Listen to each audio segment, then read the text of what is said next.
Pikun. Terhormat Kepala Sekolah SD Negeri 2 Air Kubang yang saat ini diwakilkan oleh Bu Warasini, yang saya hormati Bapak Ibu Guru beserta staf SD Negeri 2 Air Kubang. Pertama-tama marilah kita panjatkan puji syukur kita kehadirat Allah Subhanahu wa Ta'ala, karena berkat limpahan rahmat serta hidayahnya kita masih diberi kesehatan, bisa menjalankan tugas rutin kita setiap hari di SD Negeri 2 Air Kubang ini. Sholawat serta salam semoga tercurahkan kepada junjungan kita Nabi Agung Muhammad Sallallahu Alaihi Wasallam, dan semoga kita semua mendapat syafaat beliau kelak di yaumil kiamah. Amin ya rabbal alamin. Bapak Ibu Guru yang saya hormati, saya mengucapkan banyak terima kasih karena Bapak Ibu sudah bersedia hadir di ruangan ini untuk mengikuti kegiatan saya sebagai calon guru penggerak, yaitu aksi nyata saya pada modul 1.4. Selanjutnya saya mengucapkan ribuan maaf apabila nanti di dalam saya menyampaikan materi masih banyak kesalahan dan kekeliruan, karena saya juga masih dalam tahap belajar. Baiklah Bapak Ibu yang saya hormati, kita mulai acara pada hari ini. Pertama pembukaan, marilah kita buka acara ini dengan membaca lafaz basmalah. Bismillahirrahmanirrahim. Acara yang kedua, menyanyikan lagu Indonesia Raya. Kepada Bapak Ibu dimohon untuk berdiri.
Bapak Ibu dipersilakan duduk kembali. Acara selanjutnya sambutan dari Wakil Kepala Sekolah kepada Ibu Warsini yang mewakili, dipersilakan.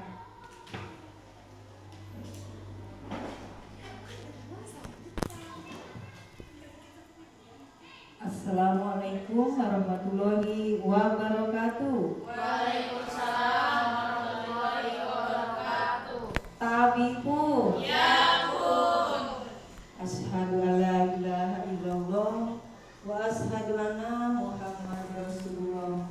Allahumma sholli ala Muhammad wa ala ali Muhammad, amma ba'du. Yang saya hormati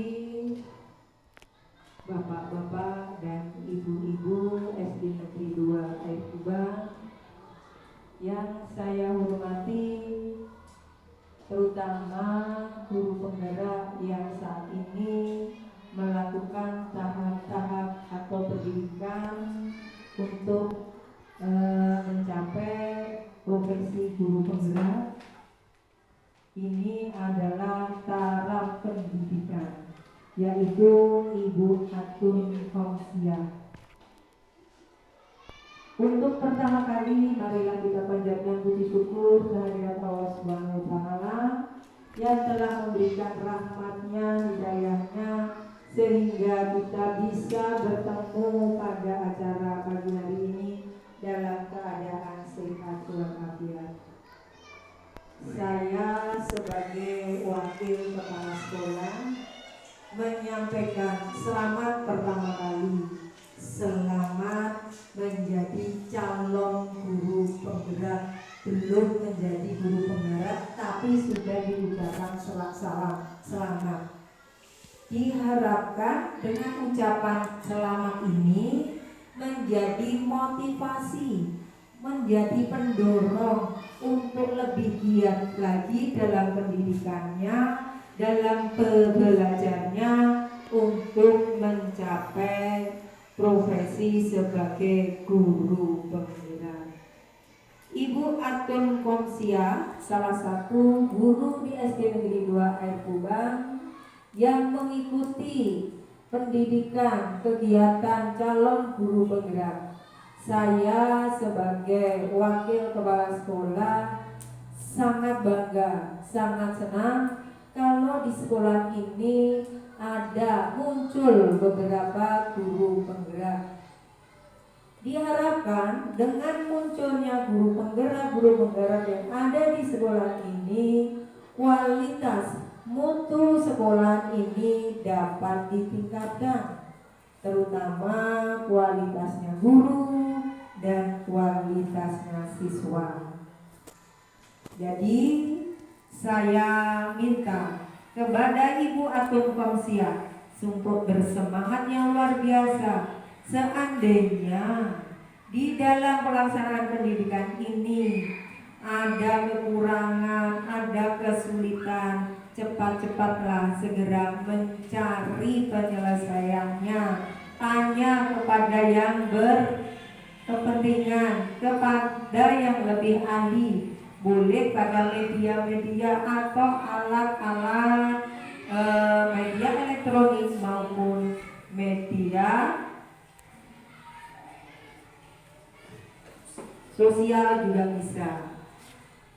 Jadi diharapkan nanti setelah jadi guru penggerak, sekolah ini tambah lagi guru penggeraknya. Dan Ibu Atun Komsia dengan diberi kemudahan, kelancaran untuk segera bisa menyelesaikan kegiatan sehingga lulus sebagai guru penggerak. Terima kasih waktu yang telah diberikan pada saya. Mohon maaf seandainya ada kesalahan. Assalamualaikum warahmatullahi wabarakatuh. Waalaikumsalam warahmatullahi wabarakatuh. Kepada Ibu diucapkan terima kasih. Acara selanjutnya penyampaian materi. Pada hari ini saya akan menyampaikan kami kebutuhan murid dengan budaya positif di sekolah. Saya tanya dulu Bapak Ibu, kalau kita mendengar budaya positif yang di bayangan pikiran kita itu kira-kira apa? Sopan santun. Pak Gianto, tata krama. Yang lain?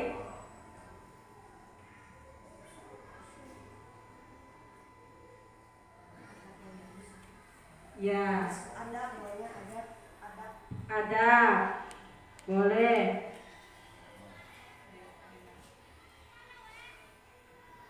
Budaya positif sendiri itu merupakan nilai-nilai, keyakinan-keyakinan dan kebiasaan-kebiasaan di sekolah yang berpihak pada murid agar dapat berkembang menjadi pribadi yang kritis, penuh hormat dan tanggung jawab. Contohnya tadi seperti adab, sopan santun. Kalau murid sudah punya adab dan sopan santun, otomatis anak akan menjadi pribadi yang lebih kritis, penuh hormat dan tanggung jawab. Hormat dalam artian di sini hormat kepada siapapun, baik dalam lingkungan sekolah ataupun lingkungan masyarakat. Dan tugas kita sebagai pendidik itu hanya menebalkan sesuai dengan filosofi Ki Hajar Dewantara. Karena apa yang ada pada diri anak itu sudah mereka bawa dari lingkungan keluarga dan lingkungan masyarakat masing-masing. Jadi tugas guru hanya menebalkan dan menuntun. Jika yang dibawa anak itu hal yang positif, maka kita sebagai pendidik harus meningkatkan. Namun jika anak membawa hal yang negatif, kita harus mencegahnya. ada pertanyaan pemantik. Bapak Ibu jawab setuju atau tidak setuju.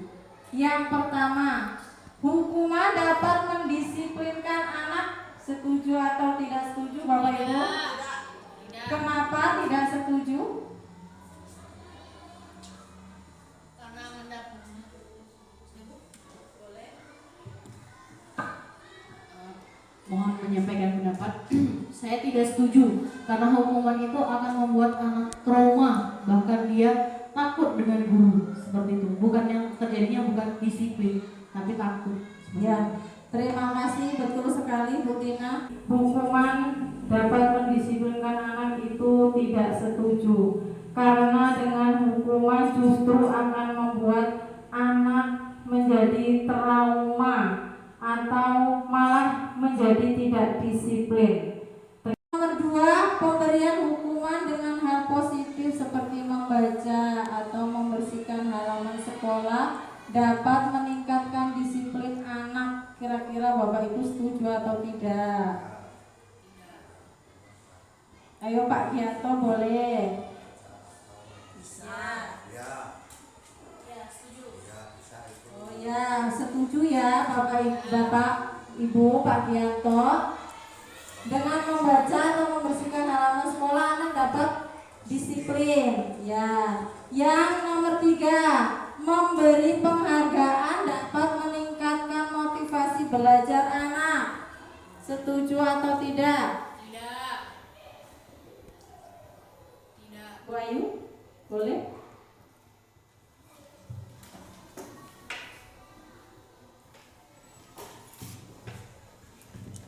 Di sini terima kasih kepada Ibu Abdul Kausiah telah memberikan kesempatan kepada saya untuk memberikan saya akan balik sebentar di sini. Di sini ada pertanyaan, memberi penghargaan dapat meningkatkan motivasi belajar anak. Sebenarnya penghargaan atau reward itu tidak boleh diberikan untuk anak-anak. Namun ketika kita menjadi seorang guru, kadangkala anak itu membutuhkan reward. Reward tersebut dapat kita berikan dengan hal-hal yang positif. Namun sebenarnya setelah kita mengetahui apa saja yang telah dipelajari dari pembelajaran Ki Hajar Dewantara, bahwasanya reward itu tidak boleh diberikan.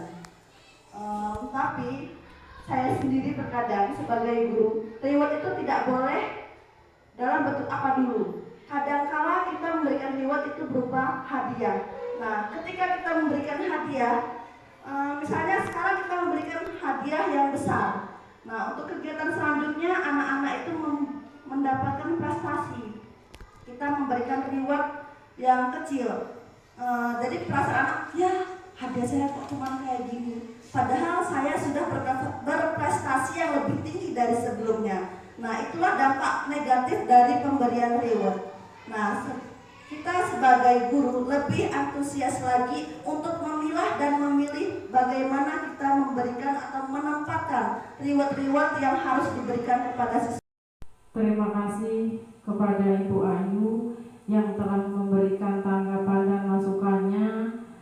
Betul sekali, kita sebagai pendidik harus bisa memilah-milah penghargaan yang seperti apa yang akan kita berikan pada anak-anak murid kita.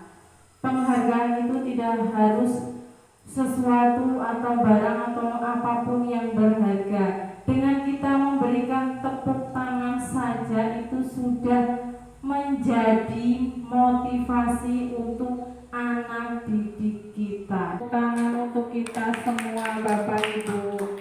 Selanjutnya, disiplin positif dan nilai-nilai kebajikan universal.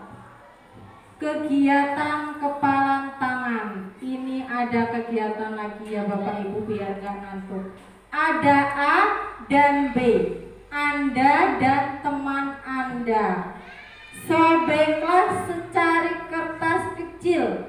Tuliskan benda atau sesuatu yang sangat berharga untuk Anda. Letakkan di salah satu tangan Anda dan genggam benda atau sesuatu tersebut dengan segala daya.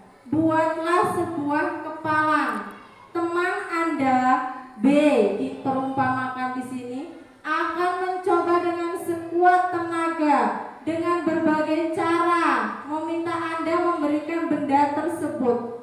B bisa dengan membujuk, mengancam, menghardik, merayu, menyuap, apa saja yang agar Bapak Ibu membuka kepalang tangan Bapak Ibu. Kira-kira apa yang akan terjadi Bapak Ibu? Keributan. Terjadinya penolakan bagi yang punya ini. Karena dia punya prinsip bahwasanya itu punya dia. Ya. Yang lain boleh mengemukakan pendapatnya? Terjadinya perpecahan. Perpecahan. Ayo Pak Gianto, boleh? Kira-kira apa yang akan terjadi Pak? Ribut. Jadi Bapak Ibu itu seolah-olah semuanya kontrol itu di diri kita masing. Mau seperti apa kita, ya semuanya tergantung pada diri kita masing-masing. Selanjutnya Bapak Ibu, perubahan paradigma stimulus respon dan teori kontrol atau teori pilihan. Jadi Bapak Ibu, dengan pendekatan teori kontrol mengajarkan kita untuk selalu bisa berpikir dan menerapkan sikap positif, sehingga akan memberikan dampak positif pula dalam jangka waktu yang panjang. Tentunya karena di sini kita sebagai seorang guru, dampak positifnya akan berdampak pada anak-anak didik kita. Selanjutnya, perbedaan stimulus respon dan teori kontrol atau teori pilihan. Apa sih Bapak Ibu perbedaan stimulus respon dan teori kontrol atau teori pilihan? Ya, dalam stimulus respon Bapak Ibu, seolah-olah orang lain dapat kita kontrol, dapat kita kendalikan, sehingga menjadi seperti apa yang kita inginkan. Namun dalam teori kontrol sangat bertolak belakang.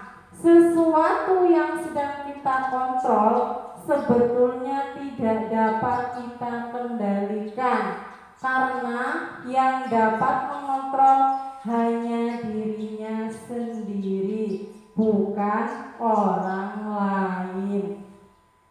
Dan sesungguhnya setiap perilaku memiliki tujuan sendiri-sendiri. Namun Bapak Ibu, terkadang kita melihat perilaku orang itu sebagai suatu kesalahan. Jadi kita harus memiliki pola pikir yang lebih tertata, agar kita mampu berusaha memahami pandangan orang lain tentang dunia. Kita pun harus memahami jika seseorang berbeda pandangan dengan kita, dan kita tidak bisa memaksa agar pandangan kita sama dengan pandangan orang lain. Selanjutnya, budaya positif, teori kontrol atau teori pilihan oleh Dr. William Glasser. Jadi Bapak Ibu, seorang guru yang baik harus memiliki kemampuan dalam mewujudkan budaya positif di sekolah. Budaya positif tersebut dapat dijalankan dengan menerapkan konsep-konsep inti seperti disiplin positif, memahami perilaku manusia yang berkaitan dengan hukuman dan penghargaan, posisi kontrol sebagai seorang guru, pembuatan keyakinan kelas, dan penerapan segitiga restitusi dalam penyelesaian masalah. Selanjutnya, makna disiplin. Apa sih Bapak Ibu? Makna disiplin itu patuh pada peraturan. Ya, Diana Gosen menyatakan bahwa disiplin berasal dari bahasa Latin disiplina, yang artinya belajar. Selanjutnya, disiplin positif adalah cara penerapan disiplin yang mengajarkan anak bertanggung jawab dan menumbuhkan kesadaran diri berdasarkan nilai-nilai kebajikan. Nilai-nilai kebajikan tersebut lebih ke arah disiplin diri yang mengontrol dalam melakukan segala tindakan yang dapat membuat murid memahami dan menyadari berdasarkan motivasi internal, bukan akibat paksaan dan hukuman. Selanjutnya, dalam konsep inti disiplin positif ada motivasi perilaku manusia. Bapak Ibu, ada berapa motivasi perilaku manusia?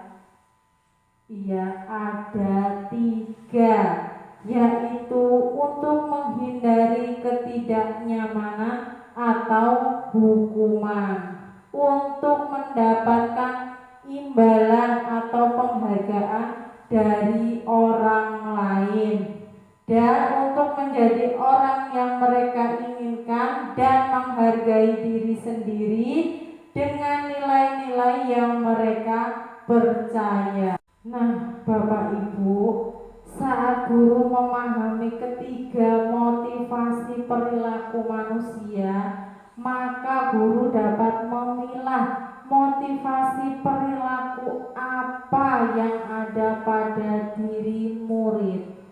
Jika murid memiliki motivasi perilaku untuk menghindari ketidaknyamanan atau hukuman dan untuk mendapatkan imbalan atau penghargaan dari orang lain, maka motivasi yang ada pada diri anak adalah motivasi eksternal, sehingga guru berupaya menumbuhkan motivasi internal dalam diri siswa agar dapat memunculkan pribadi yang menghargai diri sendiri dengan nilai-nilai yang mereka percaya. Dan guru harus menghindari hukuman dan pemberian penghargaan berlebihan agar meminimalisir motivasi eksternal dalam diri murid. Selanjutnya Bapak Bapak Ibu, dalam konsep inti disiplin positif ada posisi kontrol seorang guru. Nah, ini posisi kita ya Bapak Ibu sebagai seorang guru. Kira-kira kita selama ini ada di posisi yang mana ya Bapak Ibu? Penghukum seringnya.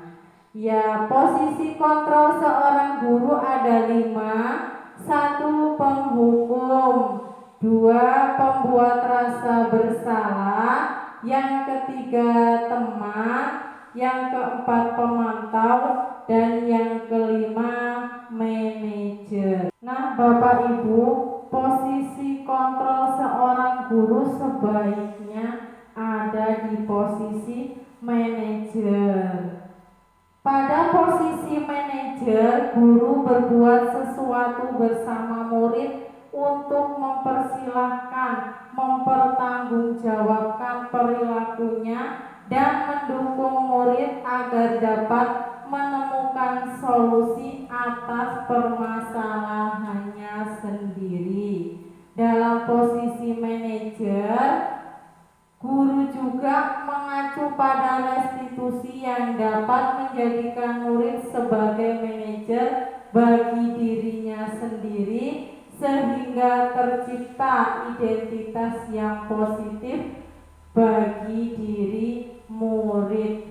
Mungkin Bapak Ibu selama ini posisi kita masih di posisi penghukum, dan mudah-mudahan kedepannya kita bisa menjadi guru di posisi manajer. Amin. Selanjutnya Bapak Ibu, dalam konsep disiplin positif tadi juga saya sudah menyebutkan keyakinan kelas.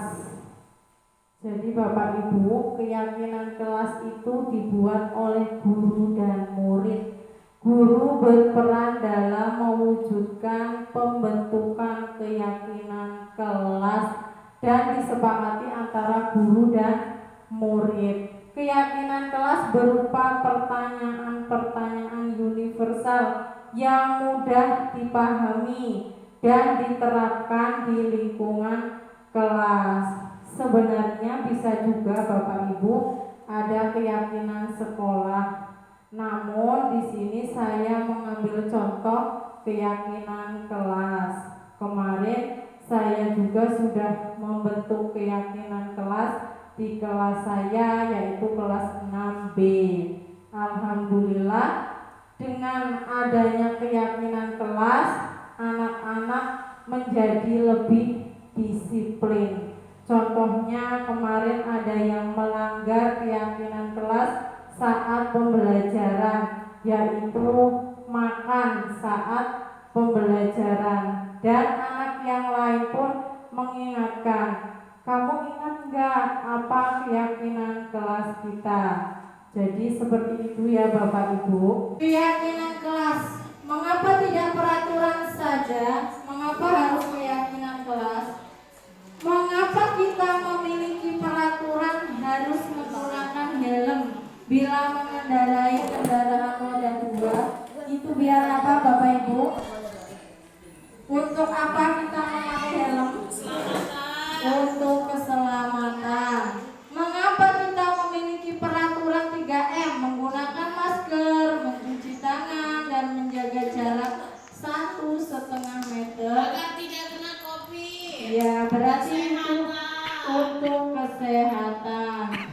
Mengapa kita memiliki peraturan harus datang tepat waktu pada saat mengikuti pelatihan? Agar kita menjadi orang yang lebih disiplin.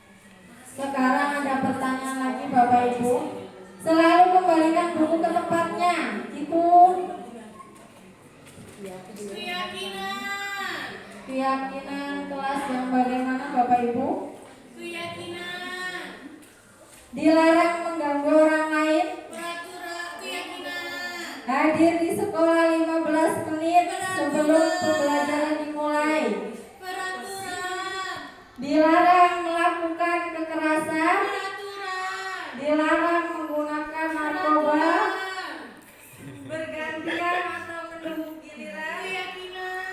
Gunakan masker. Keyakinan. Jangan berlari di kelas atau koridor. Nah, sekarang teng teng teng. Selalu kembali ke duduk di tempatnya, itu berarti kita tanggung jawab. Dilarang mengganggu orang lain berarti kita menghormati orang lain. Hadir di sekolah 15 menit sebelum pembelajaran dimulai, menghormati orang lain dan kita berkomitmen. Dilarang melakukan kekerasan berarti keselamatan dan menghormati orang lain. Dilarang menggunakan narkoba berarti kesehatan. Bergantian atau menunggu giliran berarti menghormati orang lain dan bersabar.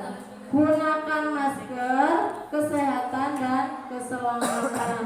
Jangan berlari di kelas atau koridor berarti keselamatan dan keamanan.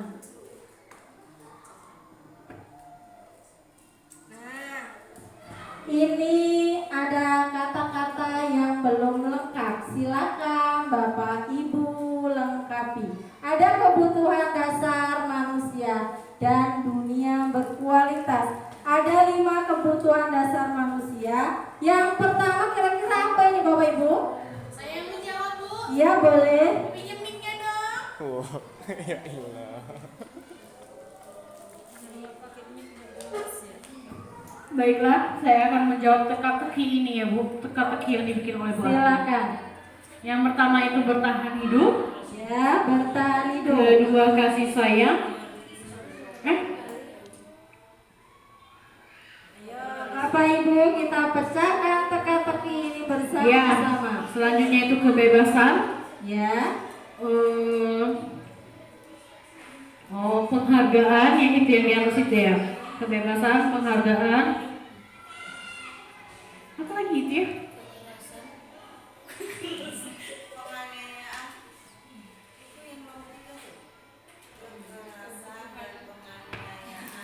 Nanti, Bu. Mau jadi penganiayaan ya, Bu ya? Ayo Bapak Ibu, silakan. Yang nomor 4, Ibu Dina, apa kira-kira? Kebebasan. Ya, yang nomor 5. Ke apa itu ya, Bu? AGN itu ya, Bu? Lu-nya, Bu. Ketenangan. Ya, benar, ketenangan. Ya, kita lihat bersama-sama. Teng teng. Semangat. Yang pertama kebertahan hidup. Yang nomor 2 kasih sayang dan rasa diterima. Yang ketiga kekuasaan dan penguasaan. Yang keempat kebebasan. Dan yang kelima kesenangan. Tepuk tangan dulu untuk kita semua. Selanjutnya Bapak Ibu ada nilai-nilai kebajikan universal. Nilai-nilai kebajikan adalah sifat-sifat positif manusia yang merupakan tujuan yang mulia yang ingin dicapai oleh setiap individu. Nilai-nilai tersebut bersifat universal dan lintas bahasa, suku bangsa, dan latar belakang. Setiap perilaku perbuatan memiliki tujuan masing-masing. Begitu yang dikemukakan oleh Dr. William Glasser pada teori kontrol 1984. Dengan mengaitkan nilai-nilai kebajikan yang diyakini seseorang, maka motivasi instinktifnya akan terbangun sehingga menggerakkan motivasi diri dari dalam dan dapat mencapai tujuan mulia yang diinginkan. Diana Gosen 1998. Nah Bapak Ibu, nilai-nilai kebajikan yang ingin dicapai oleh setiap anak Indonesia kita kenal dengan profil pelajar Pancasila. Ada berapa berapa Bu profil pelajar Pancasila? Ya, ada 6 profil pelajar Pancasila. Yaitu apa saja Bu? Ya, beriman, bertakwa kepada Tuhan Yang Maha Esa dan berakhlak mulia, mandiri, bernalar kritis, berkebinekaan global, bergotong royong dan kreatif. Sekarang pertanyaan lagi. Teori motivasi, hukuman, dan penghargaan restitusi. Seandainya kita sebagai guru mempunyai tindakan mencatat 100 kali di dalam buku kalimat, saya tidak akan terlambat lagi karena terlambat ke sekolah. Itu hukuman atau konsekuensi, Bu? Konsekuensi. Yang nomor 2, mengelilingi lapangan basket 2 kali karena terlambat hadir di sekolah. Hukuman atau konsekuensi? Hukuman. Hukuman. Murid diminta untuk push up 15 kali karena tidak menggunakan masker ke sekolah. Hukuman. Hukuman. Menggantikan kertas tugas teman yang telah dicoret-coret. Konsekuensi. Membersihkan tumpahan air di meja tulis karena tersenggol pada saat belajar. Konsekuensi. Murid disuruh untuk mengenakan sepatu seharian di sekolah karena tidak mengenakan sepatu hitam. Hukuman. Lari mengelilingi lapangan basket 2 kali karena terlambat 10 menit untuk pelajaran PJOK. Hukuman. Nah, kita lihat jawabannya di bawah tendeng. Mencatat 100 kali itu hukuman. Lari mengelilingi lapangan, hukuman. Murid diminta untuk push up, hukuman. Menggantikan kertas tugas teman, konsekuensi. Membersihkan tumpahan air di meja, konsekuensi. Murid disuruh untuk mengenakan sepatu, hukuman. Dan lari mengelilingi lapangan basket, konsekuensi. Selanjutnya perbedaan hukuman dan konsekuensi. Apa Bapak Ibu perbedaan hukuman dan konsekuensi? Silakan kalau ada masukan. Sesuatu yang menyakitkan. Ya, jadi Bapak Ibu, perbedaan hukuman dan konsekuensi adalah jika hukuman sesuatu yang menyakitkan dan harus terjadi, sedangkan konsekuensi sesuatu harus terjadi tetapi tidak menyakitkan Bapak Ibu. Kalau konsekuensi, hukuman membuat anak sakit fisik maupun hati untuk jangka waktu yang lama. Jadi kalau kita sudah menghukum anak Bapak Ibu, anak itu akan teringat terus, bahkan sampai dia lulus sekolah pun masih ingat bahwa dia pernah dihukum oleh gurunya. Sedangkan konsekuensi membuat anak merasa tidak nyaman dalam jangka waktu pendek.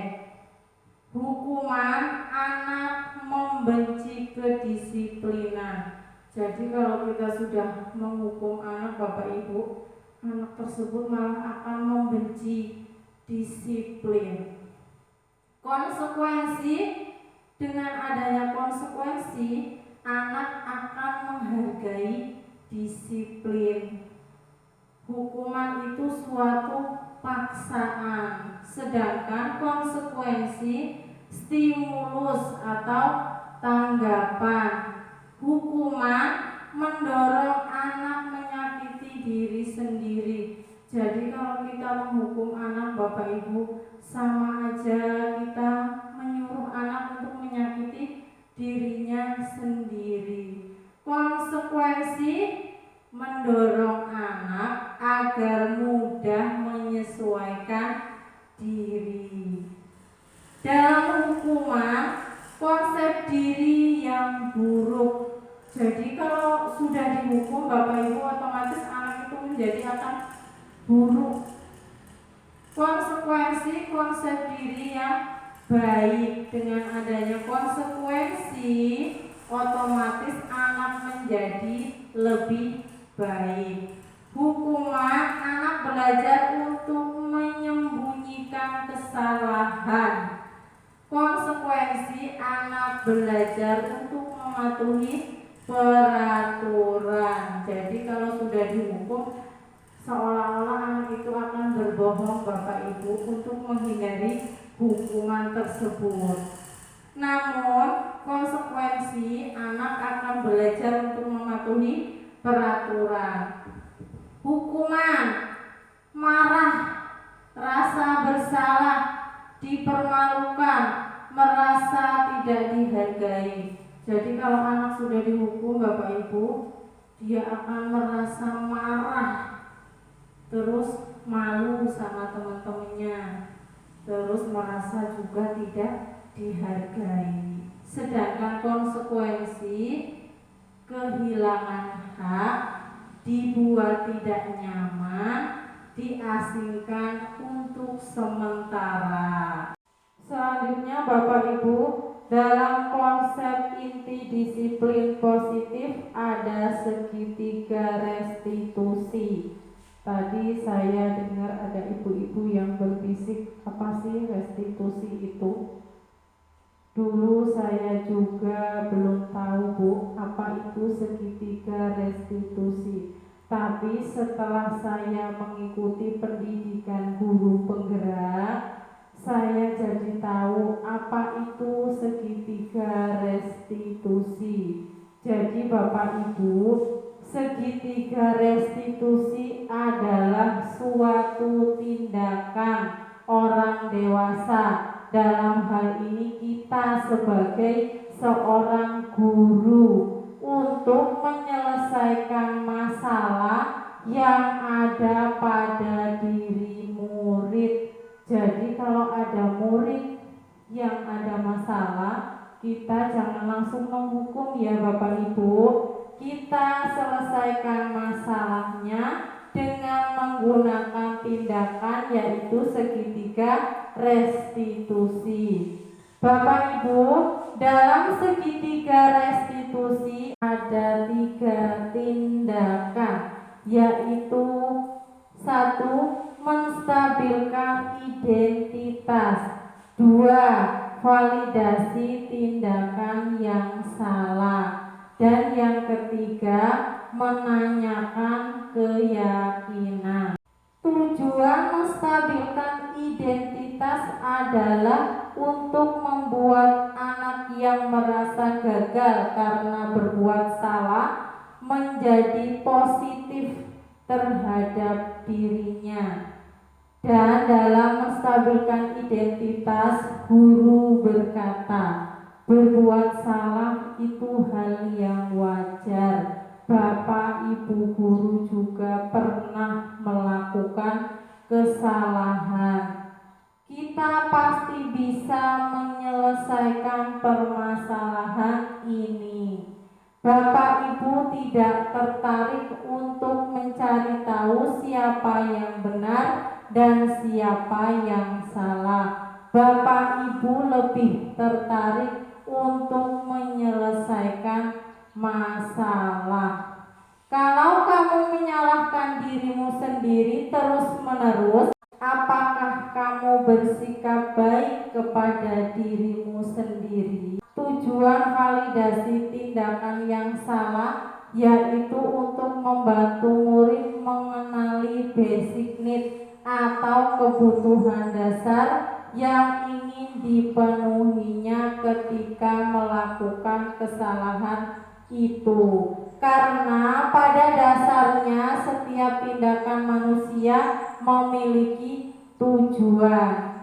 Dan dalam validasi tindakan yang salah, guru akan berkata, kamu bisa saja kan melakukan hal yang lebih buruk, tetapi kamu tidak melakukannya kan?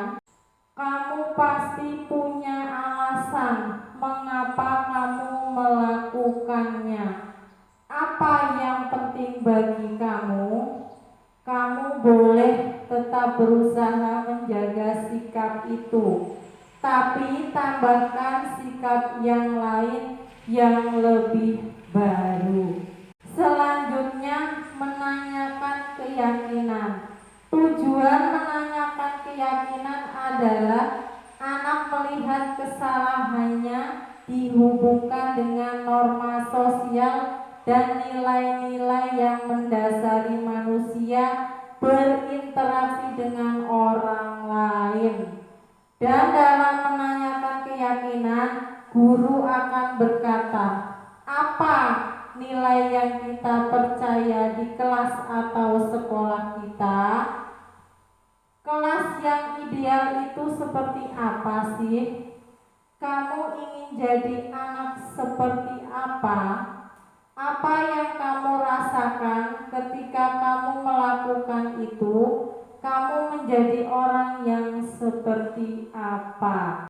Bapak Ibu, saya juga sudah mempraktekkan menyelesaikan masalah yang ada pada anak menggunakan segitiga restitusi, dan alhamdulillah hasilnya anak menjadi lebih disiplin. Bapak Ibu, ada 9 ciri-ciri restitusi, yaitu yang pertama, bukan untuk menebus kesalahan, namun untuk belajar dari kesalahan. Yang kedua, untuk memperbaiki hubungan. Dengan restitusi, mudah-mudahan hubungan antara murid dan guru akan lebih baik. Yang ketiga, tawaran, bukan paksaan.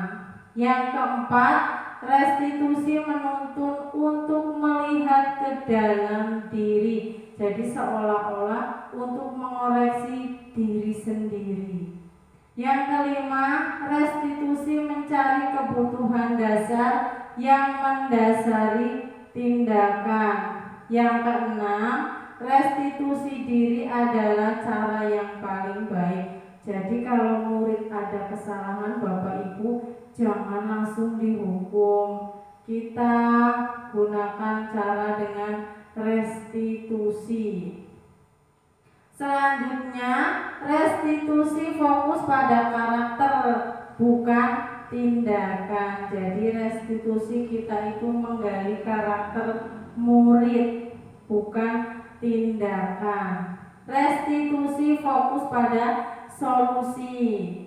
Yang terakhir, restitusi mengembalikan murid yang berbuat salah pada kelompok. Bapak Ibu, setelah saya menyampaikan materi pada hari ini, kira-kira hal baru apa yang Bapak Ibu dapatkan? Restitusi, Bu. Ya, restitusi. Perasaan apa yang muncul selama mengikuti diseminasi ini, Bapak Ibu? Bahagia, mengetahui ilmu baru, Bu. Menambah wawasan, mengubah pola pikir saya. Terima kasih.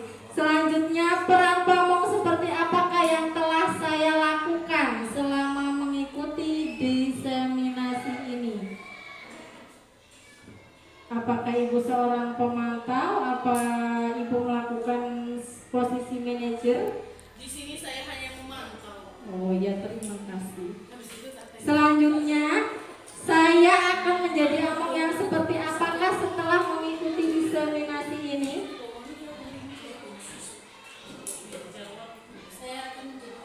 Saya akan menjadi amongnya, menjadi seorang yang manajer, Bu.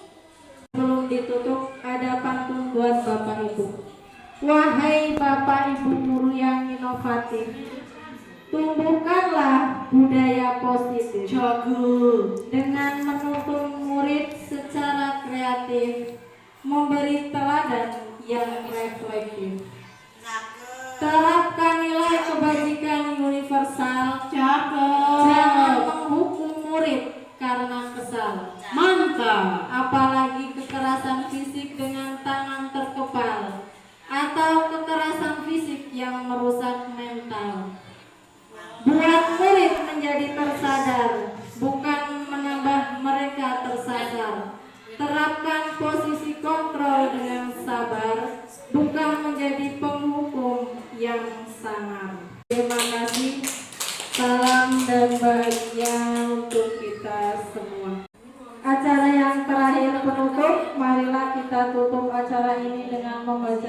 hamdalah. Alhamdulillahirabbil alamin. Saya akhiri, wassalamualaikum warahmatullahi wabarakatuh.